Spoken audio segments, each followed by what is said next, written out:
Muy buenas tardes, amigos de Salud TV, y bienvenidos a su programa. Estamos terminando la semana, llegamos al viernes 5 de febrero. Recordarán que los viernes por lo general se lo dedicamos a temas a las reinas, a las princesas del hogar, pues este día no es la excepción. En este viernes estaremos hablando de un problema bastante frecuente y que yo sé que en casa va a despertar mucho interés porque hay muchas dudas al respecto. Y esto es lo que en ginecología le llamamos amenorrea, la ausencia de la menstruación. Veamos la cápsula y luego les cuento con quiénes estaremos aprendiendo.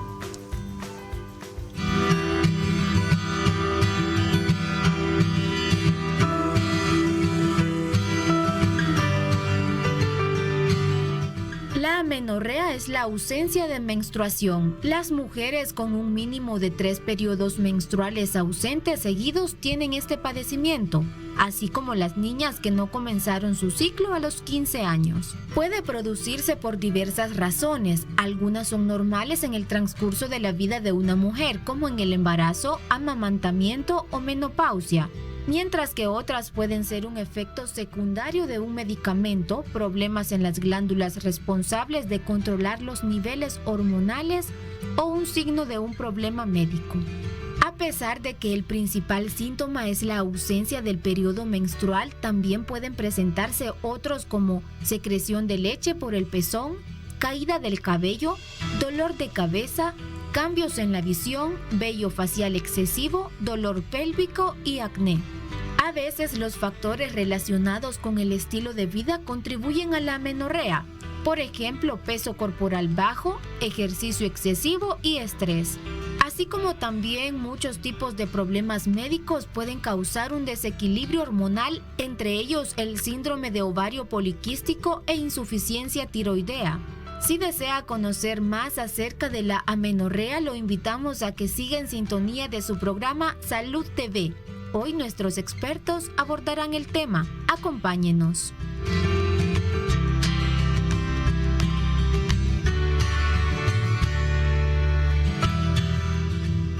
Muy bien, bueno, estoy súper bien acompañada y tengo el gusto de estar acá en el set con el amigo ginecólogo, especialista en adolescencia, el doctor José Villeda, ginecólogo y además ultrasonografista. ¿Cómo está, José?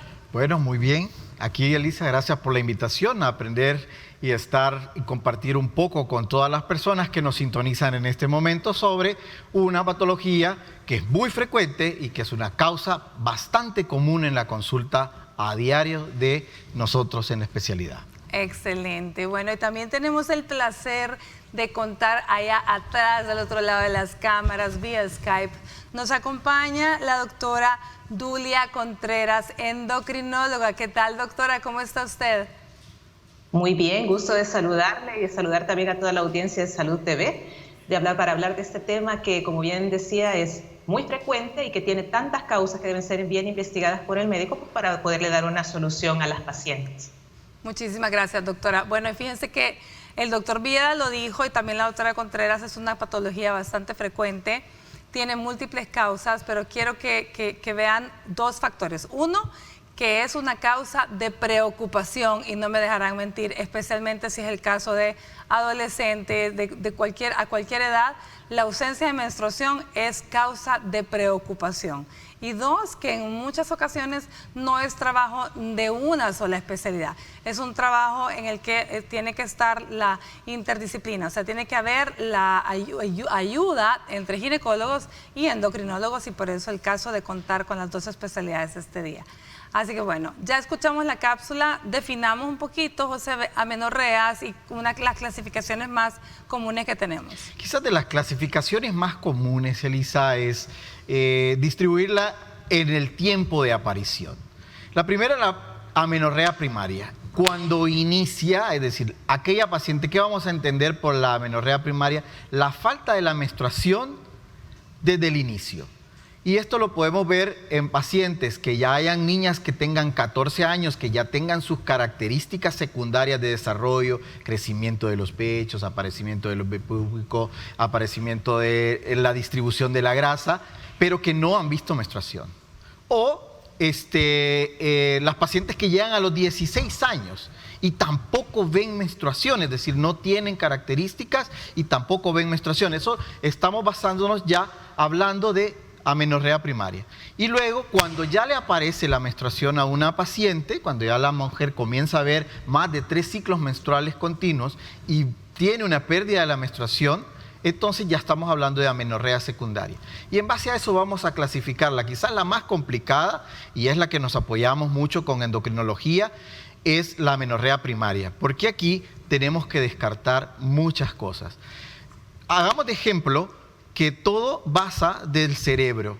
El cerebro parte el primer estímulo a nivel del hipotálamo, a nivel de la hipófisis, luego baja a las gónadas y va hacia el útero, que va a ser el que causa la menstruación. En todo este camino podemos tener fallas. Podemos tener fallas a nivel del hipotálamo, podemos tener fallas a nivel de la hipófisis, podemos tener fallas a nivel de tiroides, a nivel de los órganos diana, como son los ovarios, y a nivel de la matriz. Entonces, habla el área que vamos a investigar en la amenorrea primaria. En la amenorrea secundaria, pues como la paciente ya tuvo su menstruación, podemos garantizar algo. Primero, que la paciente tiene una integridad de sus órganos genitales, porque nos podemos encontrar con ausencia de genitales, es decir, falta de matriz, falta de ovarios, una vagina obstruida, que son causa de pacientes que no van a ver la menstruación.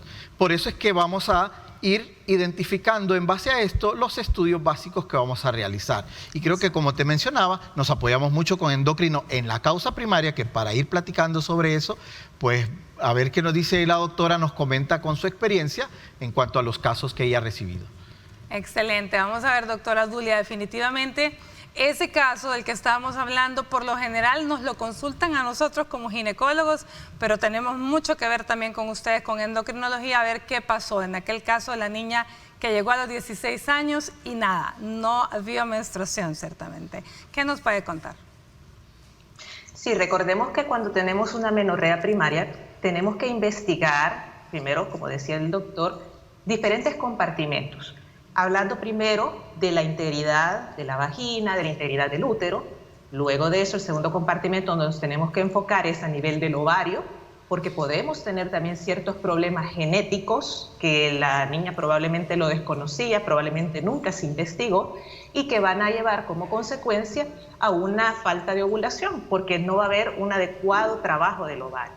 Y luego también tenemos que ir viendo, ¿verdad?, a nivel de la hipófisis. Pero básicamente, hablando de la amenorrea primaria, y si nos referimos al ovario, tenemos que recordar síndromes como el síndrome de Turner, por ejemplo, donde van a haber problemas genéticos, problemas de los cromosomas sexuales, y que vamos a tener en esos casos falta de ovulación y ciertas características también, que por ello es muy importante evaluar adecuadamente a la paciente. La clínica, el examen físico es predominante en estos casos para poder sospechar este diagnóstico y luego confirmarlo haciendo estudio de cariotipo.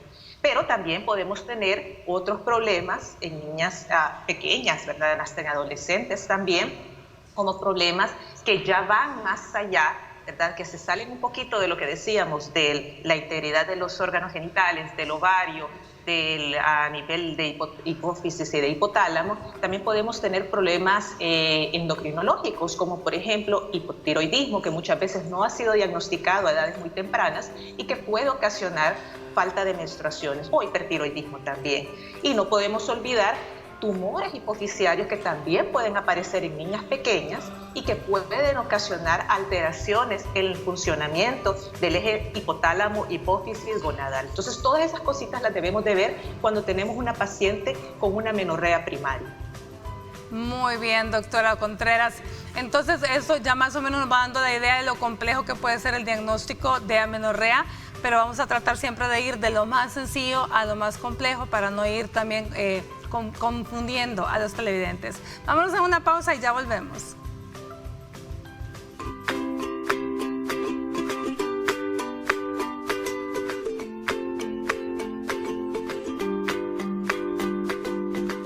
Estás viendo Salud TV.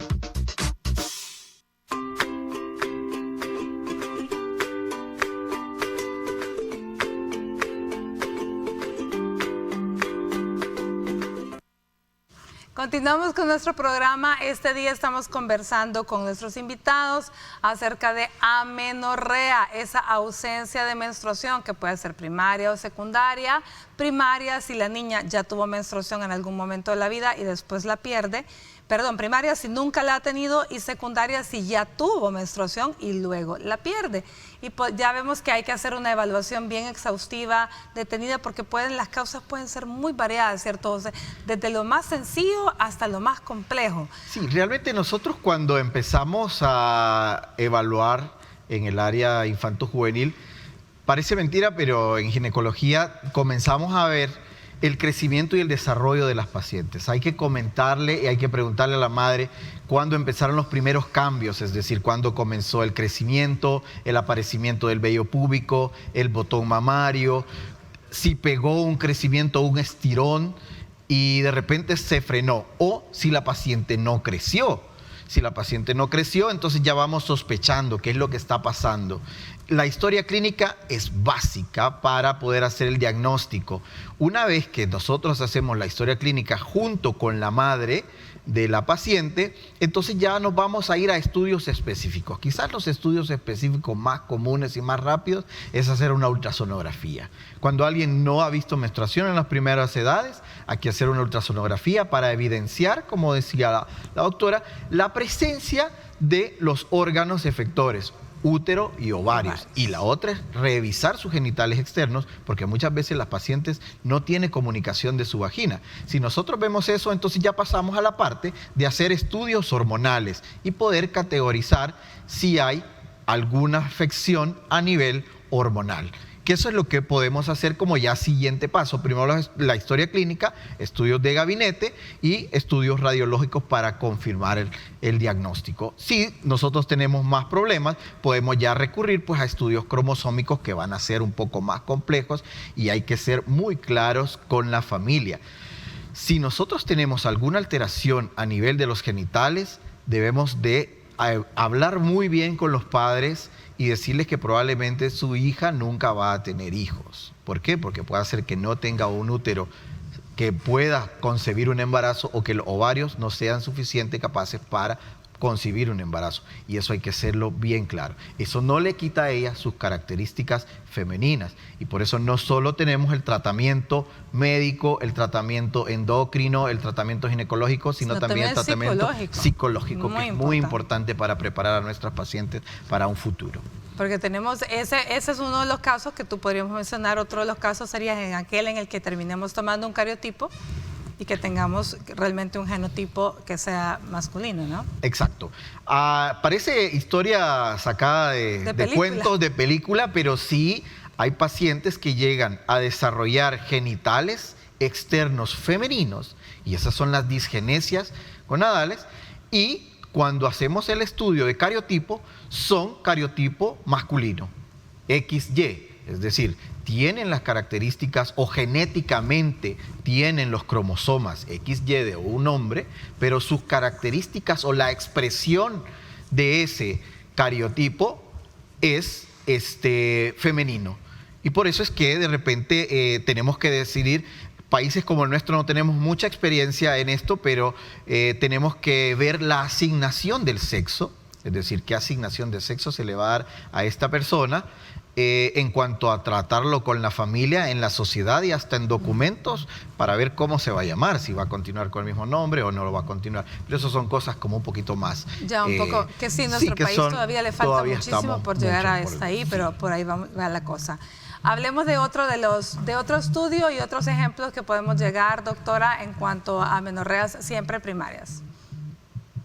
Sí, en amenorreas primarias también podemos tener, yo les mencionaba en el caso de niñas pequeñas, ¿verdad? Que muchas veces no se les ha hecho el estudio, ¿verdad? Son pacientes que no han presentado menstruación y como decía el doctor, como vamos viendo también en el desarrollo, si ha habido una falta de crecimiento, se ha presentado algunas otras características que muchas veces pueden pasar como desapercibidas, ¿verdad? Como problemas del aprendizaje, problemas también de retraso en su desarrollo psicomotriz o psicológico también, estamos obligados a mandar otras pruebas. Recordemos que existen los hipotiroidismos congénitos, ¿verdad? Que pueden aparecer, pueden ser personas que tienen agenesia de su tiroides y desde niñas nunca han sido diagnosticadas. Llegan a la adolescencia, a la etapa que deberían de presentar su menstruación y pues no la tienen. Entonces ahí es importante y es donde intervenimos los endocrinólogos haciendo el estudio hormonal, buscando también otros padecimientos.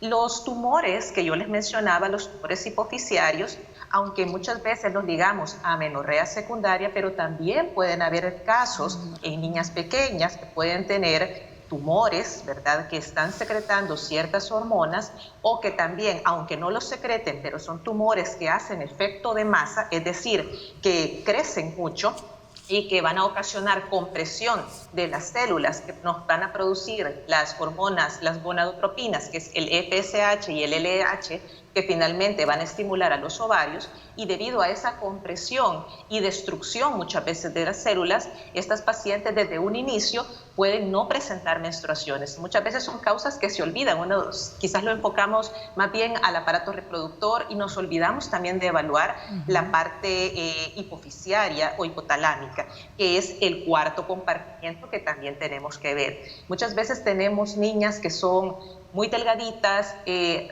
hay niñas también que tienen problemas alimenticios, anorexia, bulimia, desde muy temprana edad, y debido a ello también podemos tener falta de menstruaciones en estas pacientes. O niñas también que son sometidas a mucho ejercicio físico, atletas de alto gasto desde pequeñas, que también debido a ello, por falta de la pulsación normal a nivel del hipotálamo de la hormona liberadora de gonadotropinas o GnRH, que es como nosotros lo llamamos, va a haber falta de estímulo a la hipófisis para que se produzcan las gonadotropinas y finalmente estas estimulen al ovario. Entonces, como vemos, tenemos que pensar también otra diversidad de casos, si nosotros ya hemos descartado que el problema no es a nivel del ovario y que tampoco tenemos un problema a nivel de los genitales. Excelente, que no se nos olvide también que es por compartimientos, así que si no está en ovarios, no está en genitales, hay que ir a buscar arriba de la cabeza, definitivamente hipófisis y hipotálamo. Bueno, pero de las amenorreas primarias hemos estado hablando hasta el momento. Dentro de las amenorreas secundarias hay una causa bien frecuente y pareciera mentira, y es el estrés, fíjense bien. Así que en la siguiente cápsula, Jocelyn Martínez, psiquiatra, la doctora, nos habla precisamente acerca de la ausencia de menstruación en aquellas mujeres bajo mucho estrés. Veamos.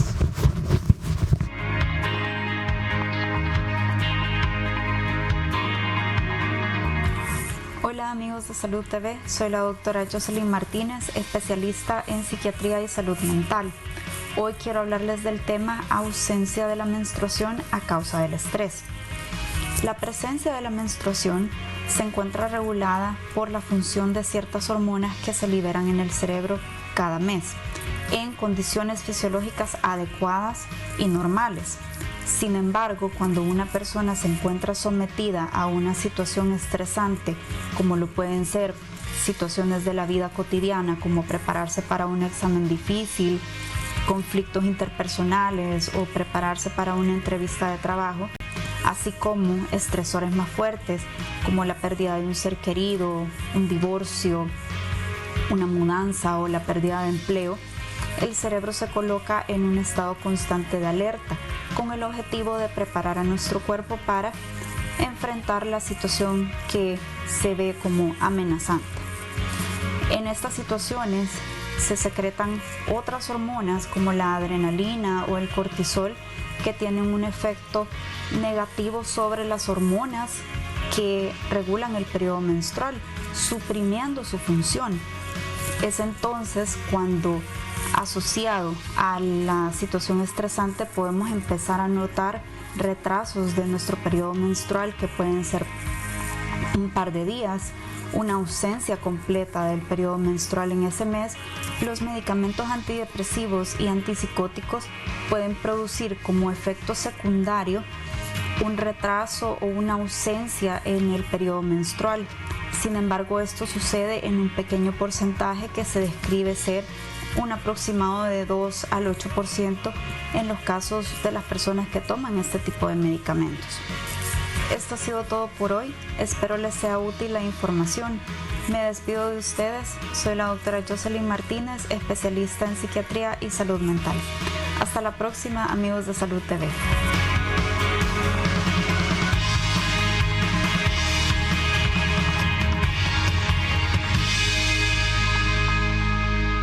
Estás viendo Salud TV.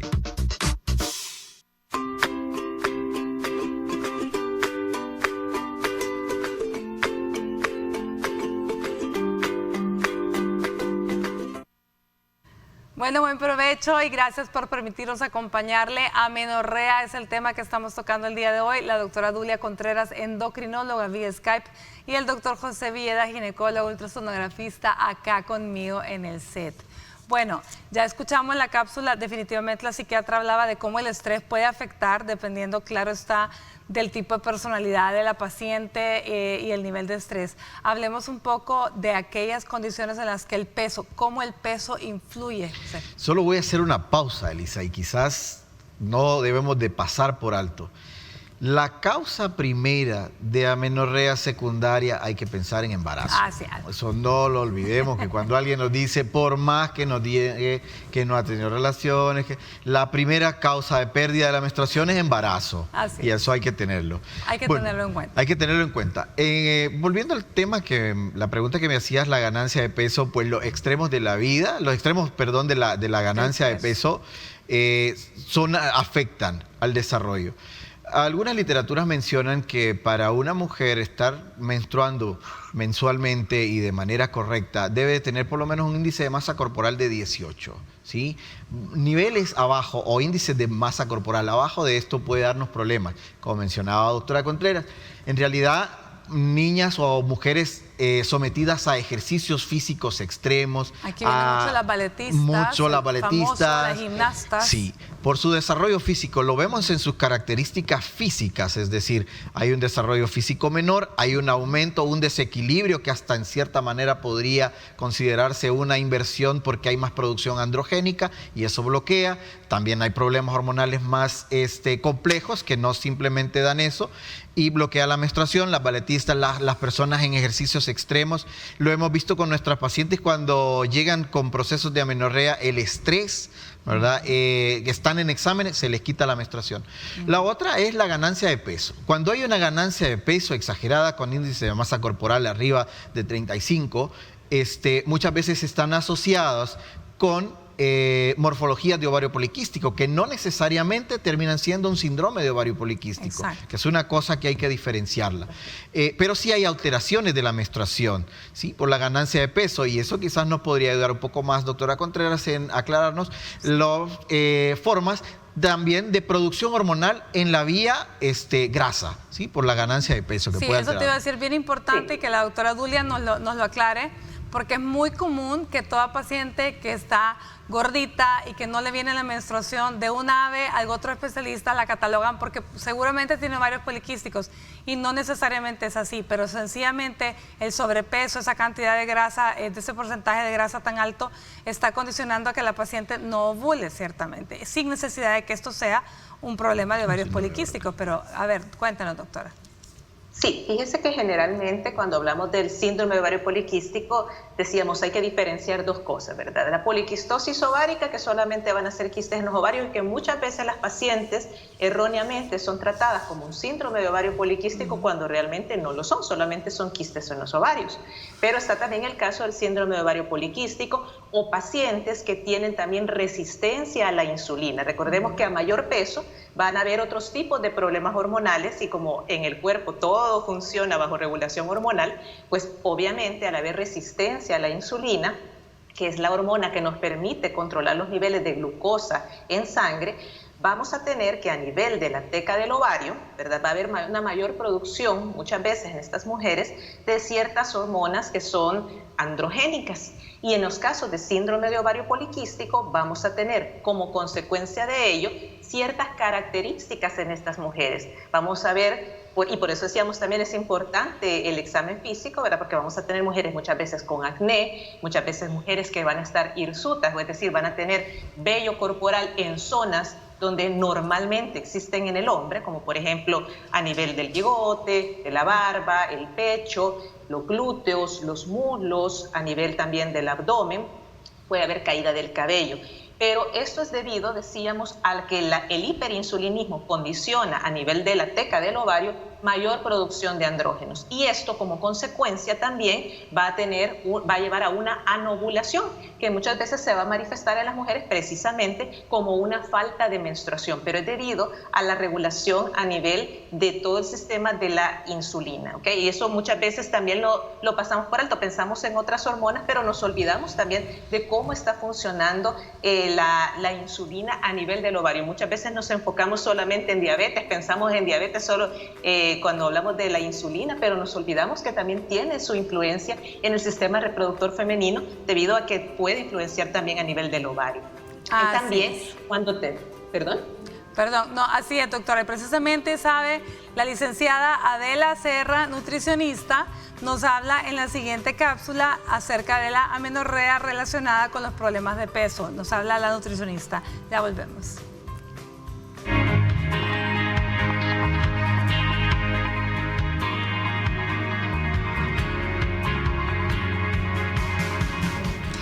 Amigos de Salud TV, les habla María de la Serra, soy licenciada en nutrición, especialista en nutrición deportiva y clínica.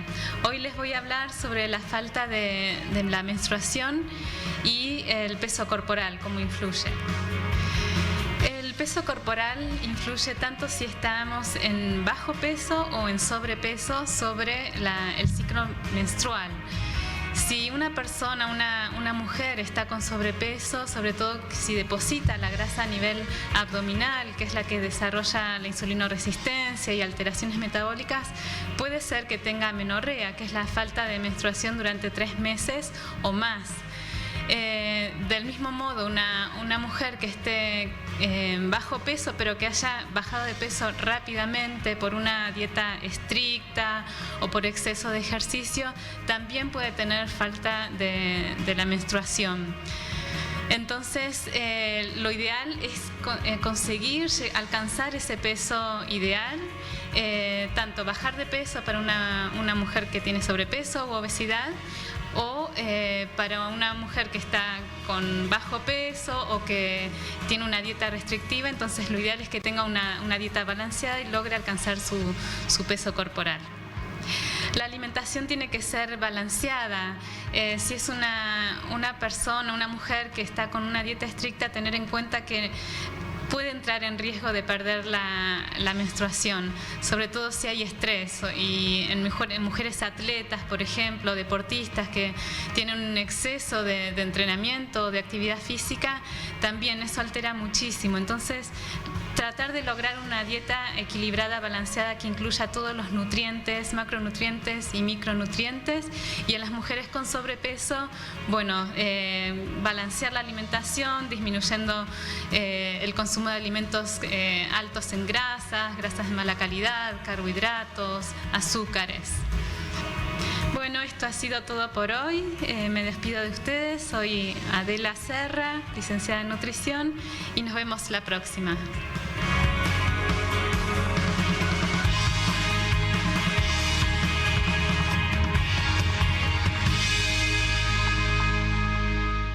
Estás viendo Salud TV.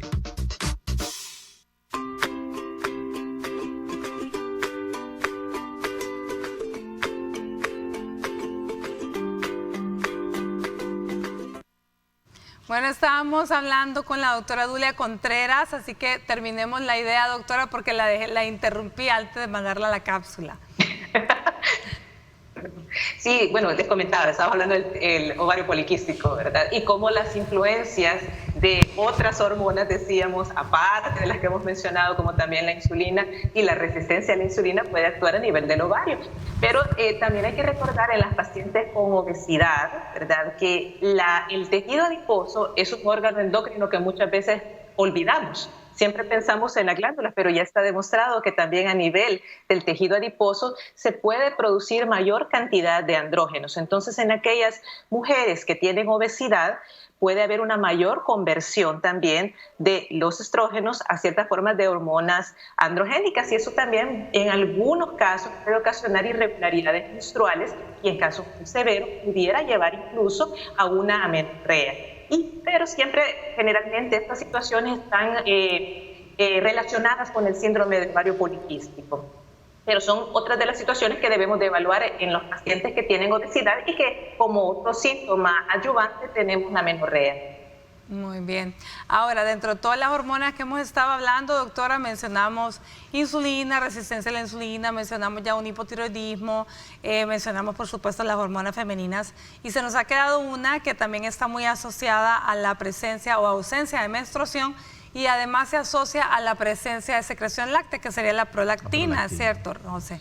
La prolactina, pues la mayoría de veces cuando hablábamos un poco de la amenorrea primaria, una de las causas son los tumores a nivel de hipófisis, ya sea craneofaringiomas, que son muy raros, y la mayoría pues los adenomas. Los adenomas hipofisiarios productores de prolactina, para la redundancia, son los que van a alterar la menstruación, y es muy común la hiperprolactinemia, no solo en mujer adulta, sino en niñas también puede haber problemas de hiperprolactinemia. El tratamiento, sencillo, la cosa es llegar al diagnóstico, y algunas de estas pacientes cursan con síndrome de ovario poliquístico, catalogadas como síndrome de ovario poliquístico, y cuando nosotros vemos, hacemos la clasificación y buscamos si hay características clínicas que nos orienten hacia un síndrome de ovario poliquístico y vemos que lo único que tiene es una morfología de ovario poliquístico, hacemos su estudio hormonal y la prolactina es la que nos sale alterada. Comenzamos tratamiento para prolactina. Depende de los valores, si son muy alterados, solo con tratamiento, y si no, tenemos que hacer la resonancia, que tiene que ser de base para verificar el tamaño de la masa, y en base a eso, pues referir con endocrino para iniciar su tratamiento del prolactinoma. Así es, sí. Entonces... Yo quisiera agregar ahí también, en lo que mencionaba el doctor cuando hablamos de la prolactina, que también tenemos que pensar en otras causas que nos pueden elevar la prolactina, ¿verdad? No solamente tumores hipofisiarios tenemos que considerar, existen ciertos medicamentos de uso muy común, como procinéticos, como ciertos medicamentos como la ranitidina, utilizados para la gastritis, que son usados, bueno, son de venta pública prácticamente, no requieren ninguna receta médica, y todos estos medicamentos tienen entre sus efectos secundarios la hiperprolactinemia, y estos pacientes pueden presentar un poco de galactorrea, niveles elevados de prolactina, y puede confundirse también que pudiera ser un tumor hipofisiario, pero son cositas que tenemos que tener en cuenta. También pacientes que están en tratamientos por ciertos trastornos psiquiátricos, muchos antidepresivos también pueden elevar la prolactina, y también tenemos que considerarlo como parte del diagnóstico diferencial en los casos de hiperprolactinemia y de galactorrea, que es el término médico que nosotros ocupamos para la salida de secreción láctea en los pechos de una mujer que no está amamantando. Exacto. Bueno, y fíjense que nos hemos ido a las cosas hasta las más complejas, hemos hablado incluso de tumores, hemos hablado de medicamentos, pero hablando de medicamentos hay otras causas de amenorrea secundarias que no hemos mencionado, José, que son algunos métodos de planificación familiar. Los métodos de planificación familiar evidentemente pudieran ser sobre todo los que están basados solo con progestinas. La mayoría de métodos basados en progestinas van a producir amenorreas, y eso hay que ser muy específico, pero es una amenorrea secundaria. Uno, por la inhibición de la ovulación, del estímulo hormonal, es decir, a nivel de gónada, y dos, por acción a nivel endometrial, es decir, de hecho, cuando nosotros tenemos pacientes con sangrados muy abundantes, pues una de las cosas que hacemos es dar progestinas para disminuir las características del sangrado y regular el ciclo.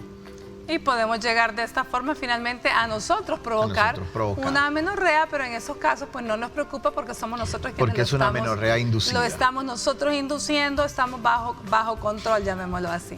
Bueno, vámonos a una pausa y volvemos con más del programa de hoy.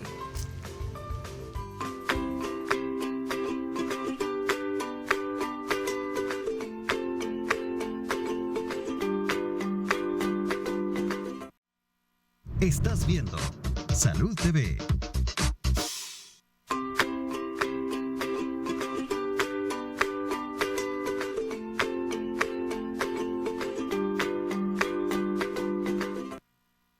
Tan rápido que se pasa el tiempo cuando estamos hablando de temas donde hay tanto de qué hablar y especialmente que la especialidad nos encanta. Bueno, a ver, doctora Dulia, ¿cuál sería el mensaje final, las conclusiones, las recomendaciones que usted quisiera que le quedaran a la población este día? Bueno, yo a todas las pacientes femeninas que ven el programa les quiero decir de que ante cualquier falta de menstruación, que ya lo hemos definido como amenorrea, es necesario consultar a su médico. Puede ser desde algo tan sencillo como algo tan complicado, ya lo hemos discutido acá en el programa, así de que lo más importante es siempre ir a donde tu médico, y cuando ya tenemos al paciente también, nosotros como médicos tenemos que tener el criterio, ¿verdad?, para apoyarnos con otras especialidades. Ya vimos que podemos tener problemas desde psicológicos, problemas ginecológicos, también solamente problemas endocrinológicos, así que el equipo multidisciplinar es muy importante en el tratamiento de esos pacientes. Así que si usted tiene uno de estos problemas, consulte rápido a su médico para que le puedan encontrar la causa y darle tratamiento apropiado. Excelente, doctora. Ha sido un gusto, esperamos tenerla próximamente acá con nosotros en otra ocasión. Me despido. Muchísimas gracias. Bueno, a ver, José, entonces hablemos un poquito para recalcar a la gente, exámenes básicos para un diagnóstico cuando hay un caso de amenorrea secundaria, por ejemplo. Bueno, exámenes básicos quizás los iniciales, como sea la prueba de embarazo. Si falta la menstruación y no tenemos ecografía en el momento, una prueba de embarazo, descartarlo. La ecografía es vital para el estudio de imágenes y verificar la integridad. Los otros exámenes quizás básicos hormonales, como mencionaba doctora Dulia, verificar tiroides, ¿verdad? TSH, T3, T4, verificar prolactina. Si estos están alterados, entonces podemos pasar ya a fases o están normales. Si no encontramos respuesta, podemos ya hacer estudios hormonales, por ejemplo, insulina, ¿verdad? Podemos hacer insulina, podemos pasar ya a estudios hormonales propiamente, FSH, LH, ¿verdad? Podemos hacer test de GNRH para ver la respuesta de la paciente, y eso nos va a ir orientando poco a poco cada uno de los casos. Pero quizás hay que ir paulatinamente desde lo más sencillo hasta lo más complejo, y hasta podemos tener pues ya estudios de resonancia que nos van a complementar si sospechamos de algún problema a nivel cerebral. Y con las amenorreas primarias, pues de base. Definitivamente de base, quizás en las amenorreas primarias, volvemos siempre a lo mismo, tienen ganado su estudio hormonal y su estudio radiológico, pues tanto ecografía como alguna resonancia. Quizás una de las cosas importantes que habría que mencionar es que algunas pacientes que tienen amenorrea primaria, Lisa, voy a tocar ese tema rapidito, el tratamiento, porque hay pacientes que no desarrollan características sexuales secundarias, y eso es muy difícil para una mujer, no tener características secundarias femeninas, crecimiento de pechos, crecimiento de los glúteos. Podemos dar tratamiento hormonal.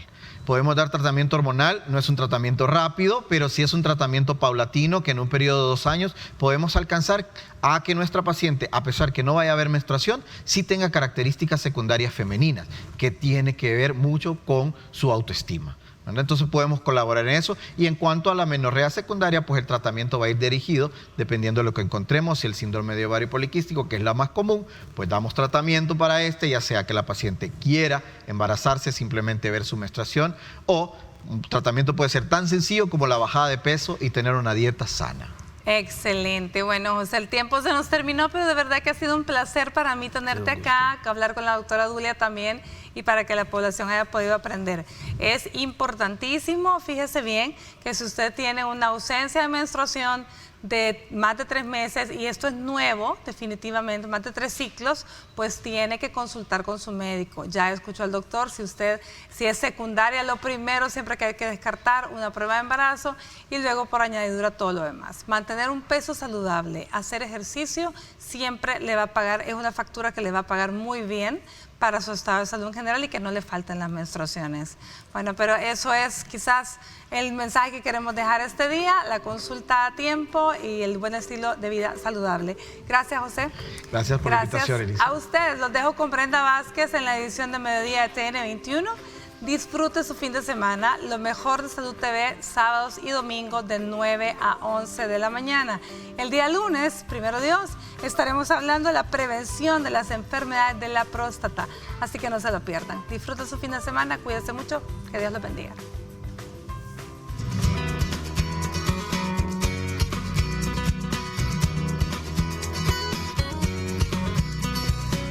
La evolución de la amenorrea dependerá de la causa que provoque la enfermedad. No obstante, hay muchos factores de riesgo que puedes evitar. Es por eso que te compartimos los siguientes consejos.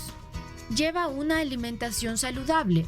Los extremos tanto de sobrepeso como bajo peso son algunos de los principales causantes de este padecimiento, debido a su estrecha relación con el funcionamiento hormonal.